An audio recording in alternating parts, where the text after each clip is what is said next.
we're starting on what I think is going to be a super fun reading project, which is basically reading books that I have been influenced to buy from social media in one way or another, mostly TikTok, but also a little bit of Instagram. You'll see. Okay, so I have been saving up this bag of books as they have been coming in, and I remember some of what's in here, but not all. So let's find out together what I'm gonna read. And I think probably what I'll do is I'll insert me finding out what I'm gonna read before each clip of me reading it, if that makes sense. So you'll be seeing me, I think, throughout this video. At least that's what I'm envisioning right now. So I hope that makes sense. So I have 6 books for this that I've officially unwrapped. I don't think you know what they are yet at this point in the video, but I know what they are. And some of these are pretty chunky and pretty challenging. So I'm glad that I started this journey on the first day of the month, because I think I will need a good amount of time to get through several of these. So wish me luck. This is from the Meet Cute Romance Bookshop, and I definitely remember that there are 2 in here. I think I remember what one of them is, but not the other. And this one I got from a post they did when they were first opening, and they did like a little scavenger hunt thing in the store to find different books. We did a scavenger hunt for our grand opening. Pause and duet if you'd like to play. We're told it's very hard, but also fun. Plus, these are all books we recommend. Okay, let's go. A battle-fatigued surgeon turned country doctor and a jaded itinerant spy reluctantly team up to solve a murder in this romance set in post-war England. Sounds like it belongs in the mystery section, and there it is. It's Hither Page by Kat Sebastian. So I thought they did a great job of intriguing me to read them. Oh my gosh. Okay, well, I will give these independent bookstores this. Your books are coming in one piece because they wrap the shit out of this. Got it open. So we've got Hither Page by Kat Sebastian. It's a romance, and I want to say, yeah, a jaded spy and a shell-shocked country doctor team up to solve a mystery in post-war England, and it's a romance. So I felt like this would be right up my alley. So I ended up really quite enjoying this. Kat Sebastian is an author I believe I read from when I was first getting into the genre and just like bleh, read a bunch of it. But that has been, oh my God, coming up on a decade ago? What? Guys, I've been reading romance for almost a decade. That is really hard to believe. Anyway, side note. So it's been a while, and I have to say that I definitely understand why this author is so well regarded, because the actual writing in this was quite lovely. And competent sounds underplaying it, but I just mean this person is very clearly a good writer. So definitely appreciated that. I was expecting a historical romance with strong, with a mystery plot. And I would actually say that I would think of this more as a historical mystery than a romance, though there is a strong romantic element between Leo and James. Leo is the titular page, and he is kind of just broken from the war. He works for secret spying government agency, and he is sent to investigate covertly the murder of a charwoman in the house of a person of interest for the crown. So he's coming into this little village, and then the local doctor, James Summers, he is suspicious but kind of getting in on the action as he, gets to know Leo, and they are both gay men in the post-war British landscape. So there's a bond there that eventually grows into some romance. So I definitely enjoyed their story, but what I really enjoyed in this was how well done of a post-war small English village murder this was. I think that if you like golden age of detective fiction, this is the kind of story that will really appeal to you. I wouldn't call it a cozy, because I think that term gets erroneously applied to just any mystery that's set in a village, and I don't feel like just because this is set in a village it's a cozy per se in the way that we would use that now, but it does give me strong Agatha Christie kind of vibes, which is definitely a compliment. I just don't know that this is super memorable to me, and I don't know that I would continue. I think it's a series, and I don't know that I'll continue in the series, but I think that this is a really well done version of what it is, if not it doesn't really have that X factor for me. But I'm glad to introduce myself to Kat Sebastian's writing. I would definitely read more because I know how well beloved she is as a writer of queer historical romance.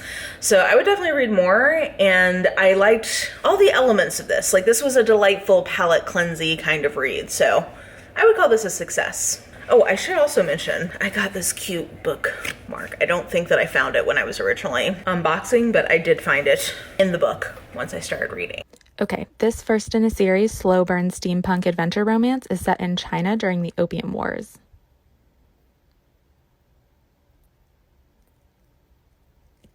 Gunpowder Alchemy by Jeannie Lin. Also from the Meet Cute bookshop, which I should mention is a romance bookshop in, I think, San Diego, so I'm always excited to see more of those around, is Gunpowder Alchemy by Jeannie Lin. This is the first in the Gunpowder Chronicles, and I think this is like steampunk historical fantasy romance. And Jeannie Lin is an author I keep meaning to try. I've heard great things about her books. She writes mysteries, she writes historical romance, and I've just heard great things. So the pitch for this one, when they were talking about it, sounded great. And so I think this is going to be my first time trying this author. Yeah, I'm excited for that. This was super good. So Gunpowder Alchemy is... I was expecting it to be more romance than I think that it is, but it's a historical fantasy with a heavy romantic element, probably, is how I would describe it. And I thought that this was good, if not well paced, because there is 20 pounds of plot in a 5-pound bag. So setup is main character's dad, Master Jin, is literally killed in the prologue, hauled away to be executed.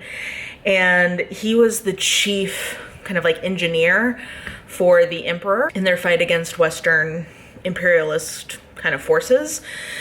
So this is like Yi fantasy version of China during kind of like 1800s Opium War type era. So our main character's dad is killed in the prologue. She, her mom, and her little brother go into hiding. So So Ling, who's our hero, she is trying to make things work. It's like 10-ish years later. They're kind of living on the margins. She's trying to like scrape things together to make life okay for her little brother because her mom is addicted to opium. It's a whole thing. And so she's trying to sell this like little tinker box that her dad left for her, and that brings her back under the eye of the emperor's son. And he is trying to recruit her to get involved in political science machinations, and one of the dudes working with him was her former betrothed. So he used to work with her dad, and there was a marriage contract that was dissolved when they went into hiding, but like, is there gonna be a romance? We don't know.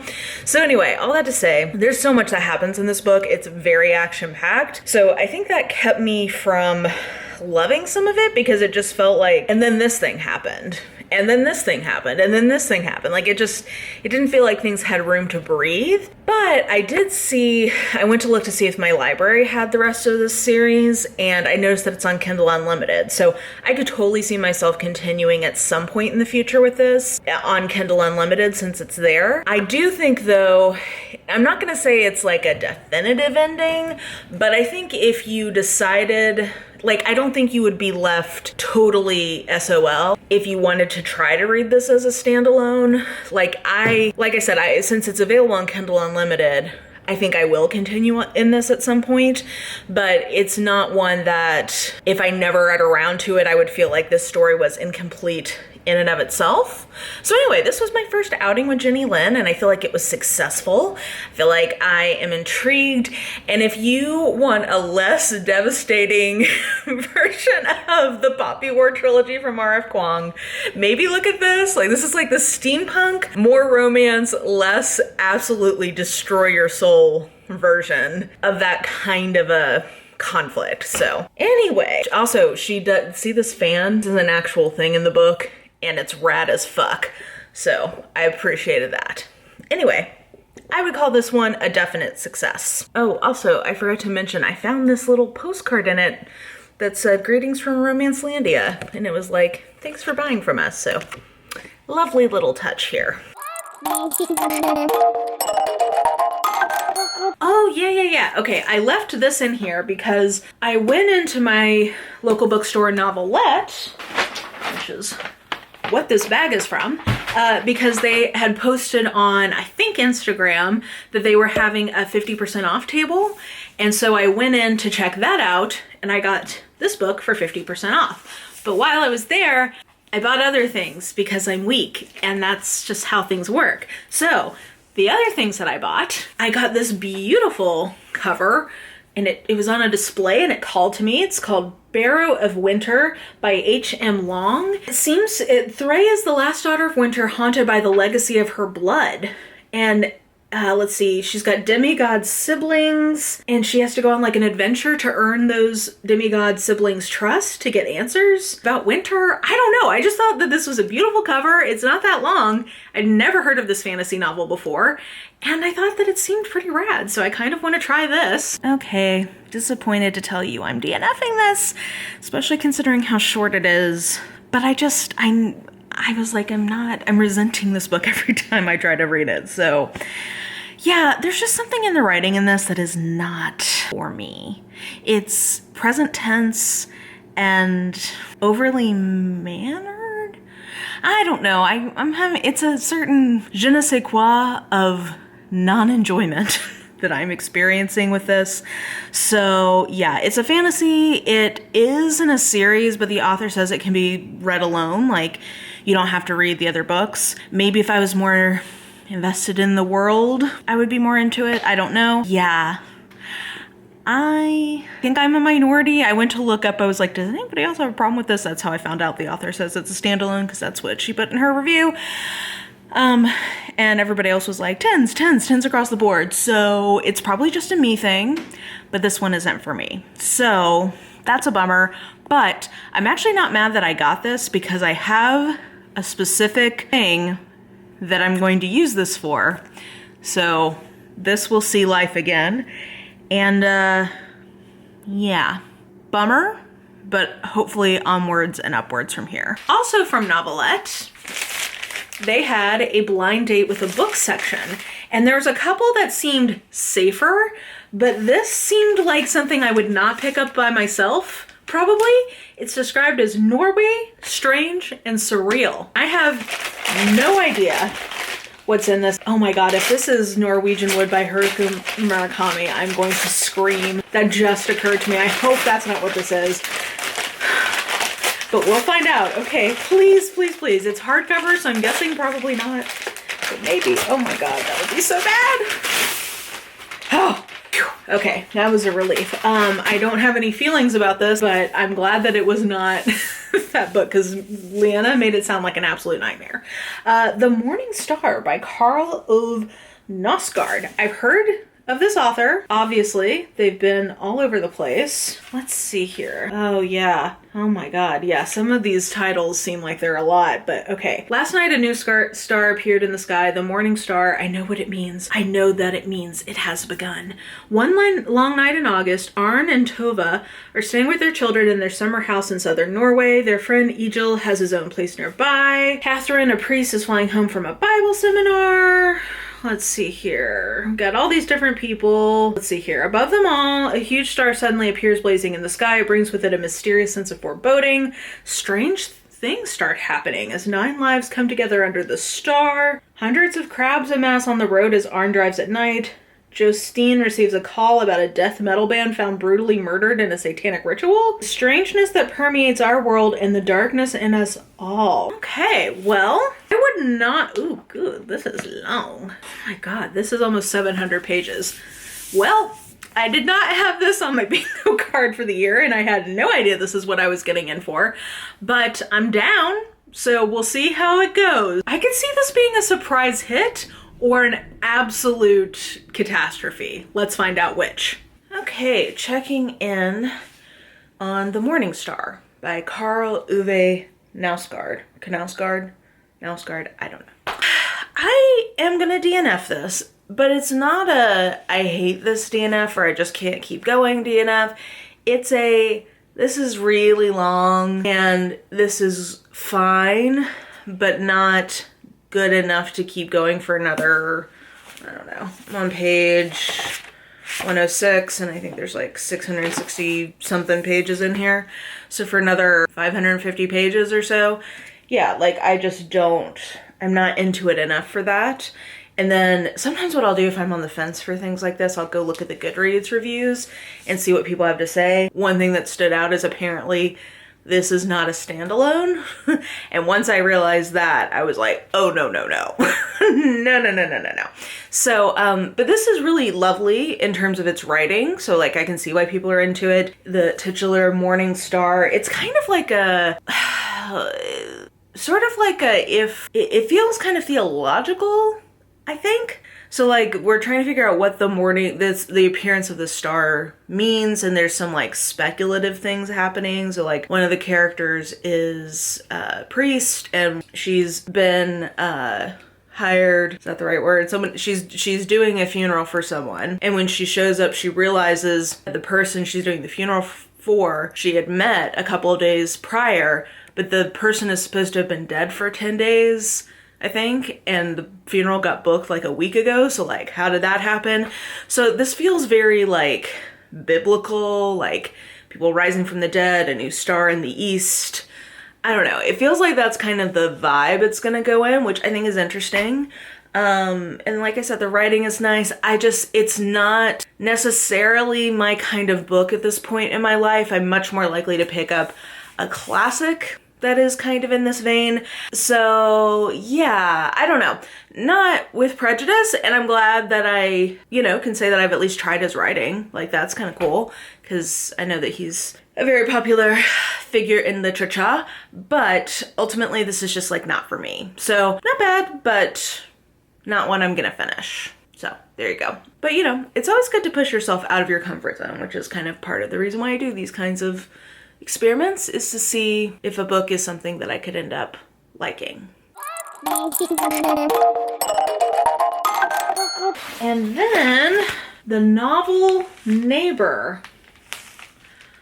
I don't remember what I ordered from this, but I had a couple of TikToks I saw where they were doing their best of the years, and I specifically ordered from those bookstores what their best of the years were. So let's find out what is in here, because I genuinely do not remember.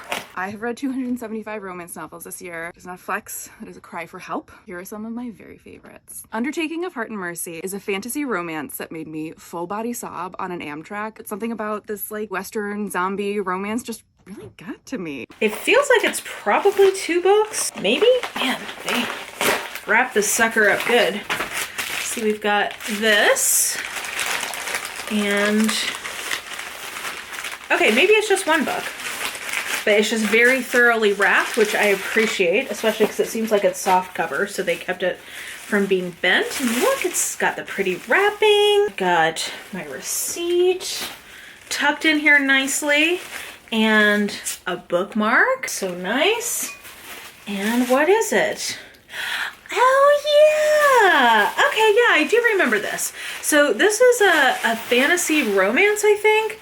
And one of their staff members was talking about how much they enjoyed this and how cozy it was. So it's some kind of like witchy, I think, fantasy romance. And I think it's like similar to the Very Secret Society of Irregular Witches, where it's on the border between fantasy and romance. So they definitely sold the hell out of this when I was watching the TikTok. So yeah, okay, this is nice and light. Glad I've got some light things mixed in here. Hi there.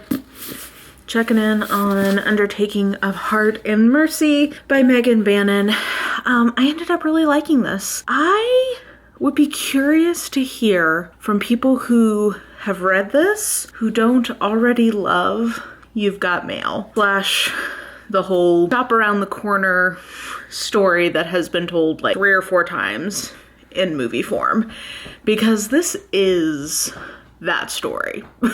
Like, it literally has some lines in it that are references to You've Got Mail, and I was here for it because You've Got Mail is one of my favorite, like, comfy movies. So this felt very cozy purely by association, even beyond what the story itself is trying to do, because it's basically that story, but in a fantasy kind of like a weird fantasy world where Hart is like looking for bodies and Mercy is an undertaker. Anyway, so sort of like quirky, dark, whimsical edge to that story. I'd be curious that if you didn't have that association that was very positive with that existing material, like, would you like this as much? I can't tell you because I have seen that movie probably 3,000 times, and I always love it whenever I see it. I also love the Judy Garland, is it Van Johnson who's the star in that one? That's a good version of the story too. Anyway, I'm rambling. Super cute. Really glad that they pushed me to pick this up. And this did feel cozier than some of the cozy fantasy recommendations I've gotten. It's definitely a romance, so like, if you want cozy fantasy without that, maybe not this, but it felt very cozy and I appreciated that. Hi there. So I'm guessing, I don't know, I was thinking this morning when I woke up, like, did I record a clip? And then I remembered, yeah, I did last night. But I feel like I just mostly talked about You've Got Mail because I was just really, really tired. So I just thought I would check in, give editing Mara something a little bit more to work with just in case, which is, I really did enjoy this. This made me laugh. I cried at the end. The only thing I guess I have as a critique is that the writing is very mannered, and I got into it eventually, but it's a very idiosyncratic writing style, so I could see that not working for everyone. And there were moments where it kind of got on my nerves, but once I got really into the story, I was kind of flowing with it. And the setup here is pretty much that we have Hart, who is a demigod. Think of him as sort of like a Western Ranger for rogue zombies, kind of, but whimsical. And Mercy is the daughter of one of the local undertakers in this city, or in this like frontier town, and she is trying to keep the family business from going under and managing all of the family dynamics. And they just kind of get off on the wrong foot, and then it takes them a long time to correct. There's some letters back and forth between them, and honestly wish there had been more of that in the book. But it is like truly a romance. Like, they go to Pound Town about halfway through, so, you know, it is truly a romance. But I thought this was really lovely. Like, it was humorous, but also I think had some lovely things in it about like the nature of death just because of both of their jobs. And yeah, overall, like, this was really good and probably my favorite thing I've read so far for this project. So yeah, this one was cozy, quirky fantasy romance that I'm really glad that this pushed me to read. So this one is not wrapped or in its own little thing, but it's a book I was influenced to get because I have been following a creator on TikTok who is a ballet instructor, and I think she's a retired ballerina herself, and she has been talking about the history of ballet, and I have been eating it up with a spoon. I love the way she talks about dance, and she keeps referring to Apollo's Angels by Jennifer Homans as like the definitive history of ballet. The best, deepest, and most comprehensive ballet history book that's ever been written is Jennifer Homans' Apollo's Angels. It is an absolute masterpiece. It is not just a story of ballet, but it's about the context of the times as the art form developed. If you're a ballet dancer and you read this, you will come away with a much deeper understanding of who you are and what you come from. And if you don't know anything about ballet at all, but you are remotely interested in history, literature, or stories, period, this book is a masterpiece. I ran out to my local bookstore to pick this up when I saw her talking about it, and there's Penguin Random House invoice at the beginning of this thing. Okay, well, now I know what the wholesale price was. But anyway, I ran out to pick it up from my local bookstore as soon as I was watching this because I was like, I'm obsessed with this, I have to read this. So this is a little bit of a longer nonfiction pick, but I'm so excited to get to it. There's some pictures in here, and what really I'm very excited to find out about is part of what this creator was talking about is the fact that the same steps look different in ballets over time because of how the training of dancers has changed and like how different positions and different steps are executed now versus how they would have been earlier. And she had an example of the Dying Swan with Anna Pavlova, maybe? That might be that ballerina's name. In the 20s, there's like footage of it from like the early days of movies versus then she shows a modern ballerina doing it and it looks totally different. And I thought that was fascinating. So I'm really excited to find out more about the history of ballet. I am not going to finish this book in time for this video to go up, but I'm going to say this is probably my favorite thing, even though I'm not done with it. I'm on page, oh God, I got to the pictures. Where was that? 132. And I love this and I want to take my time with it. This is such a beautiful history of ideas, but it's like a history of art and its movement. So like listening to, hearing how ballet was created, where it came from in terms of its references and its philosophy was fascinating. And I just love the way that this is told. Like the writing authorial voice is just yummy. Like I'm just enjoying the reading process of it. And so I'm going slow and I'm enjoying it and I don't want to rush it. But I can already tell you that this is going to be at least a 4.5, if not a 5-star. This is so good. I don't know.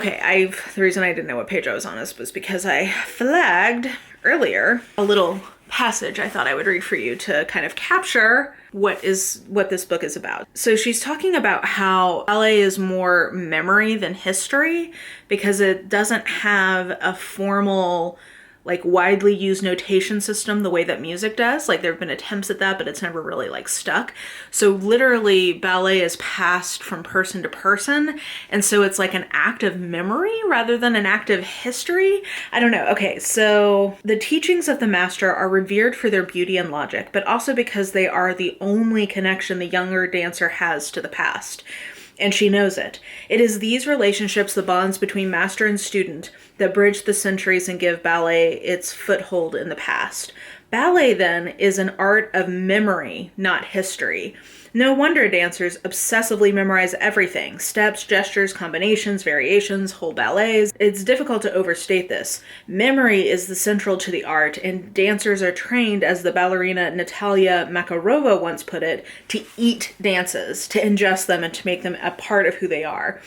These are physical memories. When dancers know a dance, they know it in their muscles and bones. Recall is sensual, like Proust's Madeleines, and brings back not just the steps, also the gestures and the feel of the movement, the perfume, as Danilova said, of the dance, and the older dancer. Thus, ballet repertory is not recorded in books or libraries. It is held instead in the bodies of dancers. Most ballet companies even appoint special memorizers, dancers whose prodigious recall sets them apart from their peers, to store its works. They are ballet's scribes and pedants, and they keep the whole oeuvres in their limbs synchronized usually to music that triggers the muscles and helps to bring back the dance. But even dancers with superlative memories are mortal, and with each passing generation, ballet loses a piece of its past. As a result, the ballet repertory is notoriously thin. The classics are few and the canon is small. So anyway, that just is like giving you a sense of what kind of the writing is like. I just love, I don't know, it's like a different kind of history of ideas so far. And it's also it's art history. I don't know. I'm just loving this. I'm loving slowly reading this and absorbing it and like Googling things. And as we get further in, I'm sure I'm going to have even more like things I can Google of like recorded performances to see what she's talking about. But I don't know. I'm just loving this. So this one's definitely my favorite, even though I've not finished it yet. But I'm just gonna, I was like, oh, I need to finish it for this video. And then I was like, that seems dumb.